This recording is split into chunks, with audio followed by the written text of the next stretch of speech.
Welcome, Need to Know TV. Welcome, Need to Know TV, like the number 2. Like, comment, share, subscribe, hit the notification button. We're going to do a little bit of story time of why a lot of people be in survival mode.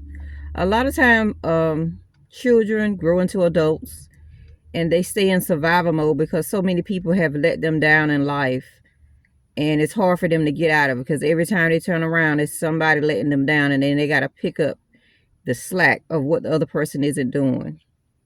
I'll give you an example of a mother that lost her husband, and she had a son that was always picking up the slack, and he couldn't really never be in childhood mode.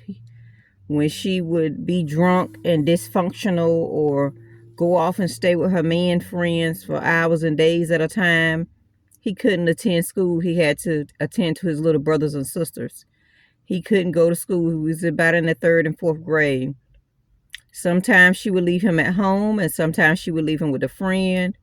But she didn't know her friends was the female, and the male man, he was abusive. He was abusive to his girlfriend, and he was abusive to his stepchildren.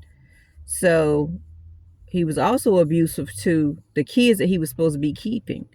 So the little boy took it upon himself to stay home because the man made a statement of, if you leave these kids here, I'm going to beat them. So this happened several times. And he tried to tell his mom, I don't want to stay there.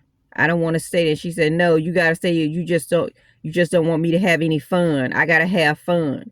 But parents, just because your man or woman passed away, that don't mean life stopped. We all got to live and we all got to die.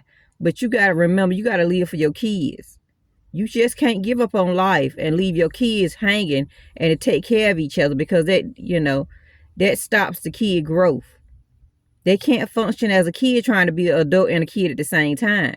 That put too much pressure on the kid. That leave them stuck in life. You got to realize them kids didn't ask to be here. No child did. So the little boy, from time to time, when there was no milk for the babies, there was no diapers, he had to go to the store and get food and diapers and everything on credit, and kept saying his mom's name. And one day he went, because he had went so many times. The man said, your mama never paid me. You told me your mama going to pay me 4 or 5 times ago when you came up here. I was feeling sorry for you, but now I can't give you any more diapers and any more milk. So he had to go back. And those babies cried all day and all night. And the mama would stay off weeks at a time, way hours and hours away, trying to numb her pain with another man. We got to be careful, people. Ain't no amount of man or woman or drink going to take away that pain. Death is final, and we got to learn how to cope with it. We got to get help. And also get help for your children, because they don't understand. If you don't understand, what makes you think they're going to understand? So time went by. The little boy finally ended up back in school because they got it with the mama and told her, hey, he's missed too many days. He need to be seen at a doctor. We need to know why he's been out all these many days. So she had to quickly find a place, had the little boy examined by the doctor, and he couldn't miss no more days, or they were going to take all her children away. We got to be careful, people. We can't play no games with these children going to school. They got to go to school. Depression is bad. It really is. That's why I said people need to go to school, and you need to be independent as possible. Don't just depend on a man or a woman. You have to have your own independence, so it won't feel like the rug is being pulled away from under you.